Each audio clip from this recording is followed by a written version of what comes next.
Terra was still a younger planet, widely spread amongst the stars, there was already intelligent life. Such was the case of the Necrons, a race cursed to live relatively short and miserable lives due to their planet system being too close to a radioactive sun, and their atmosphere offering very little protection. Even with their short and disease-ridden lives, they were wise and advanced beyond anything we have in the galaxy today.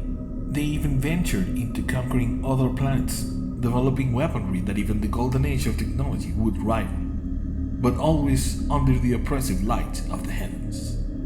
But much closer to us, a talented but still young Adeptus Sororitas battle sister moves quickly from one pillar to the next of a devastated church in a capital city, currently being attacked by a yet-to-be-known Xenos faction. "Severin, don't move," she hears her sister call as she lies lightly wounded by a sniper shot on the floor of the temple. Trying to hide the pain, she stays still as not to give her sister's position. Severin moves her head slowly, as in an affirmative, calming way, then proceeds to look around the room for a way into the nest, so they can get this abomination. Life on the ancient galaxy was not without its own history of conflicts, of gods against gods, mortals against God. We attribute the origin of life in this galaxy to a now thankfully extinct race only known as the Old Ones, that we know through the recollection of the elders and Necrons that were around during that time, and the very little we have managed to extract from them of such matter. These Old Ones, who we were told to be nearly omnipotent, were approached by a Necron leader called the Silent King, who asked them to provide a cure for their condition, granting them immortality, so that they would end their suffering. As you can expect, the Old Ones refused. Angered by such a response and the injustice of their existence, the Silent King declared war on the Old Ones. Every single Necron rather die than live under such circumstances. But soon found out the vast difference in power that separated them, being outright crushed by the Old Ones. Severin knows that her only chance of moving is by creating cover. For the moment she moves, she will be killed. She spots a chandelier in the middle of the hallway and decides to shoot it down so that it falls to the ground and she can hide behind it. She successfully brings the massive structure down, and with blazing speed she runs behind it, managing to reach the other side of the room, where she was much closer to her wounded sister Desiree, who makes the most of the moment and moves to cover despite her wound to meet Severin behind another pillar on the temple's vast array. "Necron warrior," Desiree calls, while holding her bleeding leg. "Second floor, balcony to the right of the altar. I think I have an idea," Severin replies. But the Old Ones were not without enemies on this galaxy, as a race called the Cathan approached the Necrons and proposed them a deal. They would grant them the immortality that they longed for if they agreed to help them eradicate the Old Ones. The Silent King agreed to the deal, without imagining the consequences this would bring. And so, Necron flesh was torn apart from their bones, their souls separated from their mind, their very essence transported to the new bodies made of a living metal called necrodermis, that would prove to be their eternal prison. Some of them retained their sanity, others completely lost their free will, some just ceased to exist due to the horror of the transference. But now, for better or worse, the Necrons were no more, and now the newborn Necron were ready to unleash war along the Cathan and kill their most hated enemy, the Old Ones. This conflict that lasted tens of thousands of years, igniting the whole galaxy on fire and killing people in the trillions, finally ended with the extinction of the Old Ones, who in the process of fighting back also created their own armies, the Krork and the Eldar.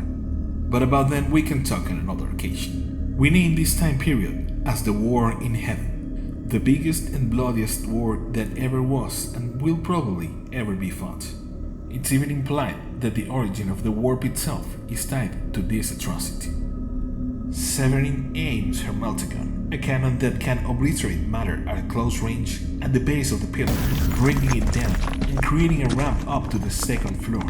Then, from behind cover, she throws a grenade at another pillar that also crumbles and provides momentary cover for the sisters to run up the balcony and try to ambush the Necron abomination in close quarter combat, where they stand much more of a chance.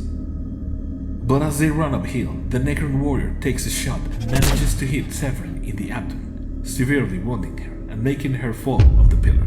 A moment that without hesitation, Desira takes to leap towards the sniper, and landing next to him, she begins to attack him with her chainsaw, on a dance so graceful that even the emotionless Necrons seem to be in awe by it. Deflecting a few blows, Desira manages to slice one of the creature's legs, sending it to the ground below, close to where Severin still was hurting. After the war in heaven ended, the Necron decided that no gods should exist, and went to war against Decathan, managing not to kill them, but to splinter their souls and trap them for eternity, to be used as weapons in the future. But weakened after all this struggle, they decided to go rest for millions of years in their tomb worlds, while the remaining Eldar and Krork would just end up by time itself, and then wake up in the future where they could once again reign supreme. And so millions of years passed, empires came and went, and slowly but surely the Necron began to wake from their slumber. Some of them completely mad from the experience, others retaining their full memory and personalities, and among them the Silent King returned, ready to once again conquer the galaxy with the most advanced technology ever to exist.